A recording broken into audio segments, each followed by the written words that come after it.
Olá, meus queridos alunos, graça e paz. Seja bem-vindo a mais uma aula. Nesta aula de hoje, vamos dar continuidade no nosso livro aqui, tá? Na página 12, tudo bem? Então, pega o seu livro, abra na página 12 e vamos ver o que está escrito aqui para nós. Aqui diz o seguinte, ó: aprendendo com Jesus o chamado dos discípulos, a prática da diaconia antes da instituição dos diáconos. Bom, nós precisamos ler a Bíblia, né? Então, vamos ler a nossa Bíblia no Evangelho segundo escreveu Mateus. Vamos ler no capítulo 4, do versículo 18 até o versículo 22, tudo bem? Antes de nós lermos, permita-me te dizer uma coisa. Você não pode dizer o Evangelho de João, o Evangelho de Marcos. Sabia disso? Por que não? Porque o Evangelho é de Jesus. Então seria o quê? O Evangelho segundo escreveu João, segundo escreveu Mateus, segundo escreveu Marcos, segundo escreveu Lucas. Tudo bem? Quando eu digo o Evangelho segundo escreveu, estou correto. Mas quando eu digo o Evangelho de João, errado. Tudo bem? Por que eu estou falando isso para você agora? Porque você está aqui para aprender, não é isso? Outro sim, muito importante que eu preciso te dizer, não é Velho Testamento, porque velho é aquele que é ultrapassado, que perdeu a validade. O nome seria, ou o nome correto seria Antigo Testamento. A cultura judaica não chama nem de Antigo, chama de Primeiro Testamento e Segundo Testamento. Primeiro pacto, segundo pacto. Tá? Então você está aprendendo tudo da forma certa, tudo bem? Então vamos lá. E Jesus, andando junto ao mar da Galileia, viu dois irmãos, Simão, chamado Pedro, e André, os quais lançavam as redes ao mar, porque eram pescadores.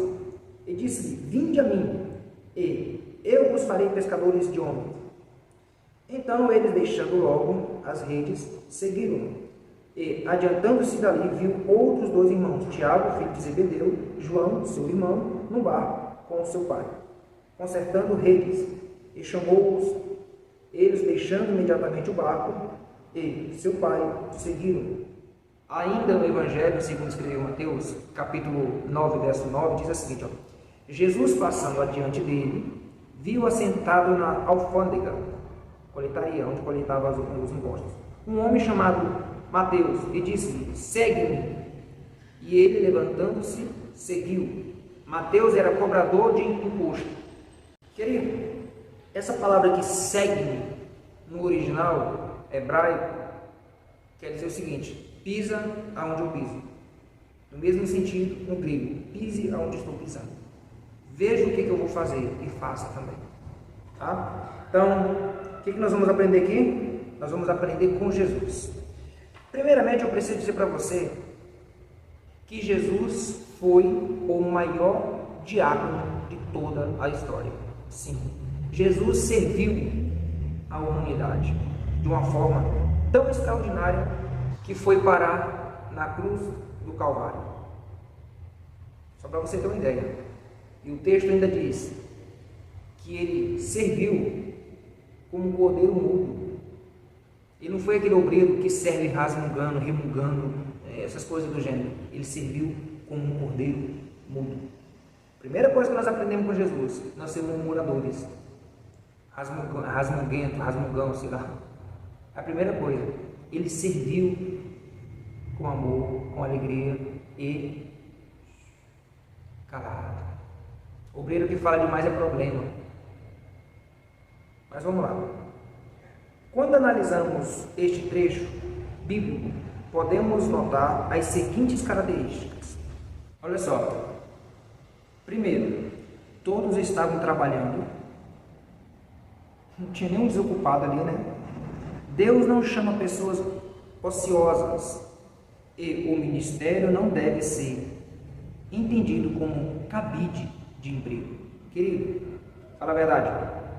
Tem ou não tem um monte de pessoas que pensam que o ministério é um cabide de ganhar dinheiro, de emprego? Não, você não entendeu, eu vou explicar melhor.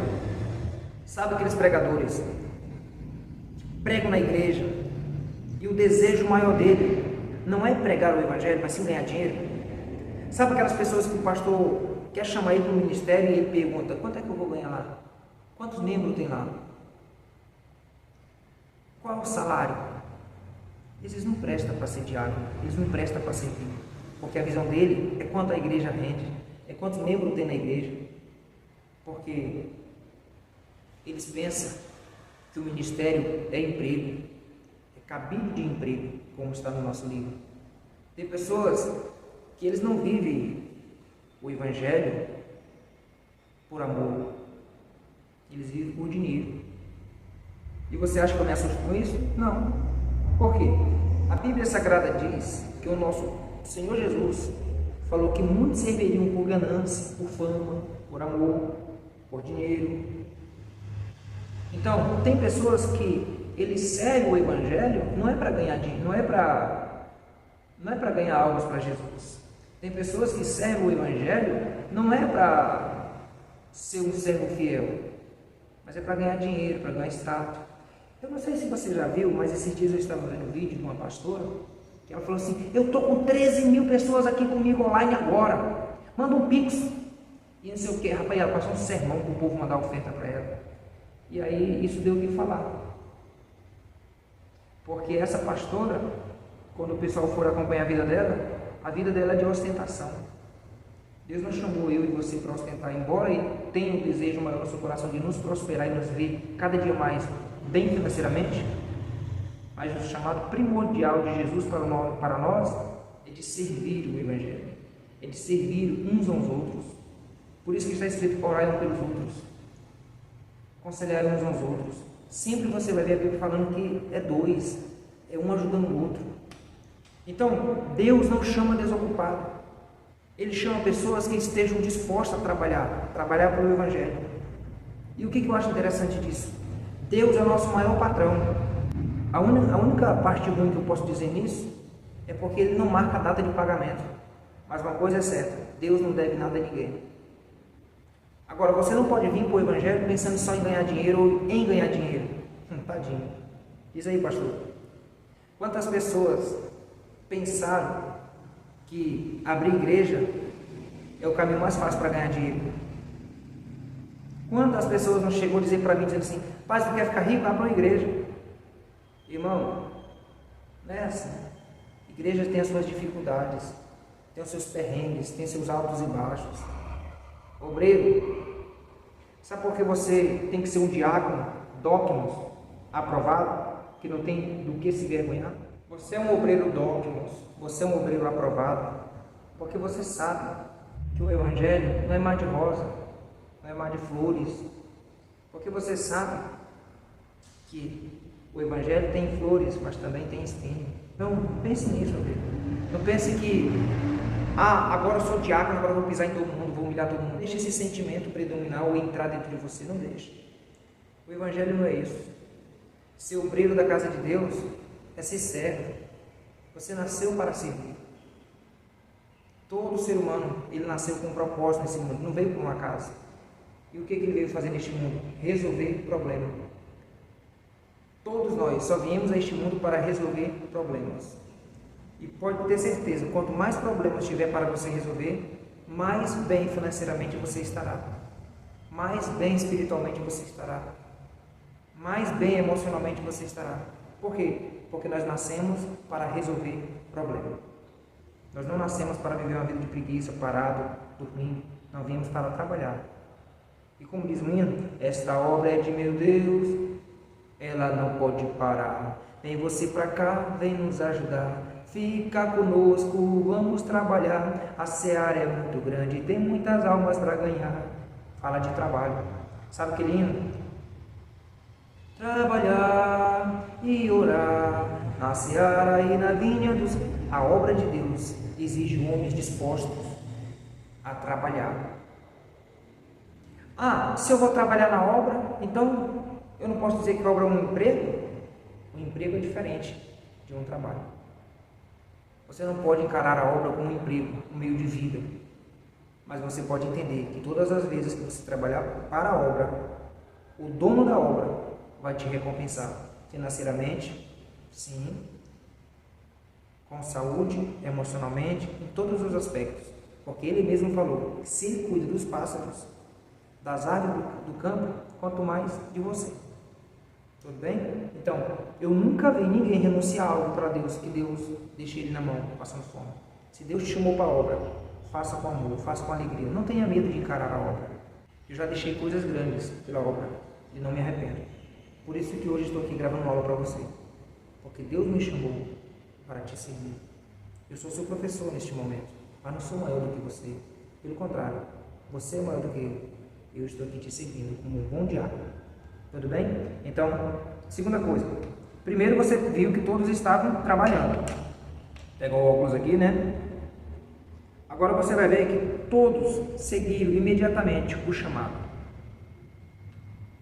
Nenhum deles esperou chegar à estabilidade financeira para depois o seguir. A resposta foi imediata, pois havia urgência no plano de Deus. Quando se trata de obra de Deus, não se pode deixar para depois. A obra de Deus tem urgência. A obra de Deus tem necessidade. A obra de Deus carece de você, obreiro. Não pense em você que você não nasceu para a obra. Na verdade, você nasceu para a obra. Na verdade, você veio a este mundo para servir esta obra. Porque muitas almas só se converterão ao Evangelho por causa de você. Ah, mas quem sou eu? Você é a pessoa que veio para resolver um problema. Você é a pessoa que Deus chamou para uma grande obra. Obra esta que ninguém pode fazer, somente você. Claro, quando eu digo que somente você, não estou dizendo que você é insubstituível. Deus pode colocar outra pessoa para fazer esta obra, mas tenha certeza que ela não fará como você. Tudo bem? Então, não diga depois eu faço a obra, não deixe para depois. A obra de Deus tem urgência. Receba esse cargo de diácono. Faça o melhor que você puder fazer. O que você não puder saber fazer, o que você não puder fazer de melhor, mas porque você não tem conhecimento, Deus vai providenciar a maneira de você adquirir esse conhecimento e fazer com excelência. Porque Deus conta com você. Ele tem colocado pessoas no teu caminho para te conectar ao teu chamado. Terceira coisa, nenhum deles recebeu uma proposta de salário. Isso aqui já é um show, né, gente? Tem muitas pessoas que só vai ser pastor se um dia, se ele receber um salário, se ele receber a garantia que vai receber 2, 3 salários, senão eu ser pastor, largar meu trabalho e tudo para ser pastor, não sei quanto é que eu vou ganhar e tal, né? E eu largar meu serviço para ser diácono, tô fora. Então levante as mãos e agradeça a Deus, porque os diáconos de hoje não precisam largar o seu trabalho para servir a Deus, como antigamente. Agradeça a Deus por isso, tá? Olha só, continuando. Hoje, vemos obreiros que só fazem algo se tiverem um retorno financeiro. Apegam-se ao velho jargão, eu vivo pela fé. Dos outros, é claro, não pela fé dele. Não falo acerca daqueles que realmente têm um chamado para a obra, para pastorear, pois desses o Senhor cuida, suprindo as necessidades. Estamos criticando os mercenários da fé, que pretendem viver sob os cuidados dos irmãos. Presta atenção uma coisa, deixa eu te dizer algo aqui. Quando nós estamos dizendo aqui de salário, eu estou dizendo o seguinte: existem pessoas que eles nasceram para servir o Evangelho, eles foram chamados exclusivamente para pastorear. Você sabia que tem um pastor que ele nasceu só para pastorear? Se um dia deixar de pastorear, ele morre de fome. Todos dentro da casa dele morrem de fome porque ele não sabe fazer outra coisa a não ser pastorear, cuidar de pessoas. Se você colocar ele para fazer qualquer coisa, ele não vai saber fazer, porque ele só sabe cuidar de ovelha. Você sabia disso? Que existem pastores assim? Então, eu não estou falando dessas pessoas. Por quê? Porque esses foram chamados exclusivamente para a obra. Por exemplo, você já viu a história do R.R. Soares? Ele se formou em medicina, mas acabou não exercendo, porque Deus chamou ele diretamente para a obra. O pastor Gilvan Rodrigues, Deus chamou ele para a obra. E ele tinha fechado No dia que Deus chamou ele estava para assinar um contrato com o Flamengo, na época. Ele deixou de jogar no time profissional, que era o Flamengo, construir sua fama para ser pastor.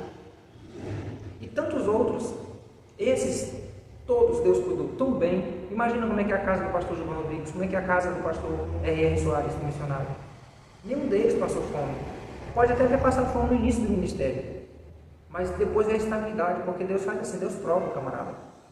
Então, você que vai ser diácono, entenda, você pode até sofrer no início do seu ministério, passar aperto, dificuldade, mas permaneça firme. Deus vai te honrar, Deus vai nos honrar. Amém? Então, eu sou um diácono da obra de Deus. Estou aqui te servindo. Amém?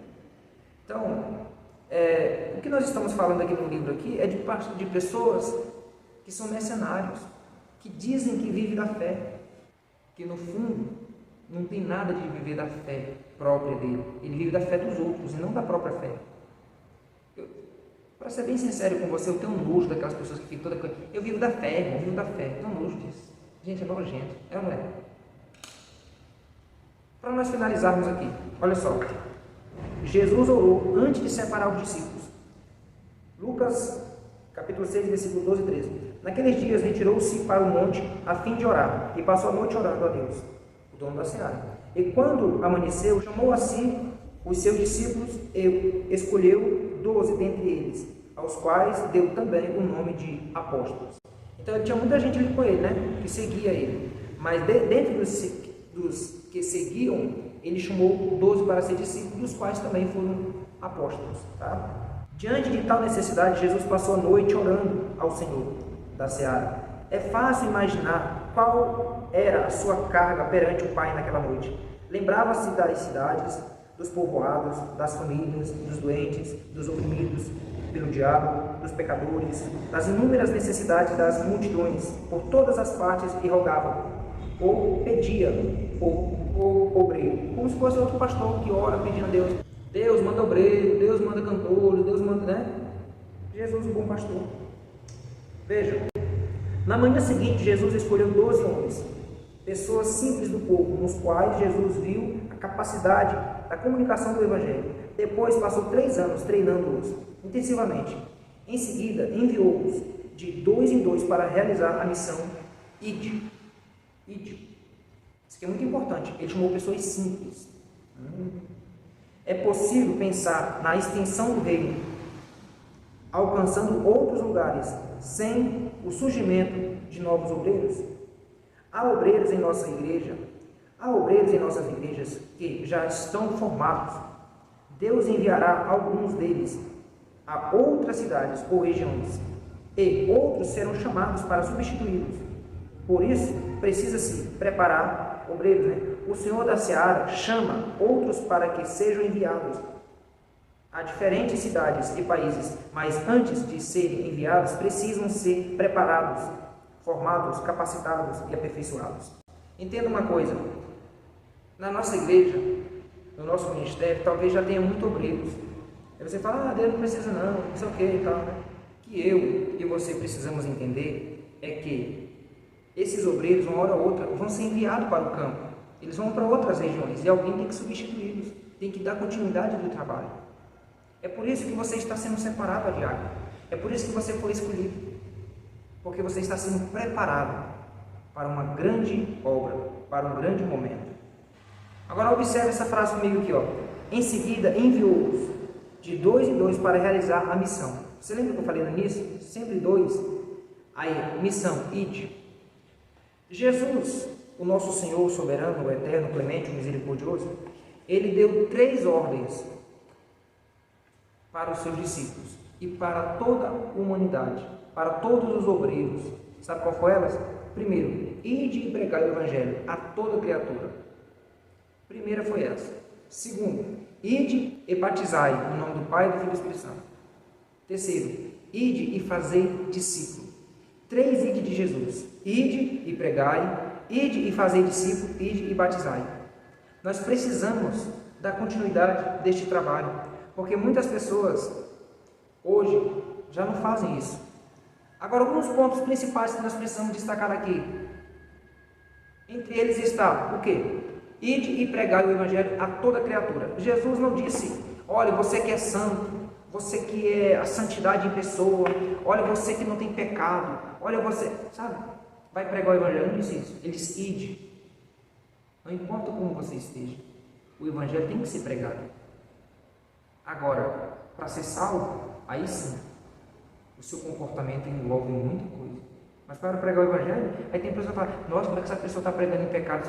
Gente, sabe por que eu estou falando isso para você? Porque eu estou te preparando para esse momento. Você vai ver pessoas pregando em pecado, você vai ver pessoas pregando de tudo quanto é maneira. Mas entenda, é uma ordem, ide e pregai, não importa a forma que esteja, tem que pregar. Agora, se eu quero ser salvo, eu tenho que pregar em santidade e viver o que eu estou pregando. Aí você fala, não, mas você está falando um negócio aí que é muito pesado. Os escribas, os fariseus, eles faziam isso. Eles pregavam o que eles não viviam. Sabe o que Jesus disse um dia? Mateus 23, versículo 3. Observai, observai, tudo o que eles vos disserem, mas não fazer ou não entrar em conformidade com aquilo que eles fazem. Eles pregavam e não viviam. Mas Jesus falou, observe o que eles pregam. Então, um exemplo, se eu estou em pecado, estou pregando a palavra de Deus, é obrigação sua ouvir o que eu estou pregando e colocar no seu coração. Agora, praticar o que eu pratico, você não pode. Tudo bem? Entendeu? Outra coisa, ide e batizai. Quantas igrejas não dão nem importância mais para o batismo, nem preparam as pessoas para ser batizadas? Outro detalhe, ide e fazer discípulo. Querido, você pode ser o pregador mais famoso do mundo. Você pode ter mais de 1 milhão de seguidores no Facebook, no Instagram, no YouTube. Mas se você não tiver discípulo, você não fez nada na vida. Nós precisamos fazer discípulo. É uma ordenança de Jesus. A multidão, ela te abandona na hora da crise, na hora da dificuldade. Mas só os discípulos ficam com você até o final. Ah, mas eu sou apenas um diácono. Você tem que fazer outro discípulo. Outro diácono igual a você, semelhante a você, ou melhor que você. Isso mesmo, ou melhor do que você. Pois bem, aqui no seu livro, você tem um questionário, certo? Responda essas 3 perguntas e nós vamos nos ver na próxima aula, falando sobre a origem dos diáconos. Tudo bem? Nós vamos falar também aqui sobre o equilíbrio e sobre a origem dos diáconos. Tudo bem? Então, eu te vejo na próxima aula, se assim o Senhor, o Eterno, Clemente, nos permitir. Bom? Deixa eu orar por você. Pai bendito e querido, abençoe esse obreiro que vai ser separado a diácono. Abençoe esse presbítero, esse evangelista, esse pastor. Tenha misericórdia dos teus filhos e prepara eles para poder aguentar o dia mau. Prepara eles para aguentar a tempestade que vai açoitar o barco. Mas que eles tenham sempre a consciência de permanecer firme, recuar jamais. Dê força para eles prosseguir, vencendo as críticas, as tribulações, os vendavais da vida. Eu te peço que na autoridade do nome de Jesus eu te agradeço. Amém. Amém? Nos veremos na próxima aula, se assim o Eterno nos permitir. Beijo, um abraço. Complicado, Pai, eu confesso, eu tô cansado e não quero mais. Tô exausto e com medo, porque tem dias que o peito aperta, tem dias que o fardo pesa. Nem que for me arrastando, eu não volto pra trás. Fica aqui comigo e não sai mais. E falei, és o meu alívio, tudo que eu preciso bem aqui comigo pra eu continuar, que me impulsiona todos os dias pra eu não parar. Tu és o motivo, Jesus, que eu tenho pra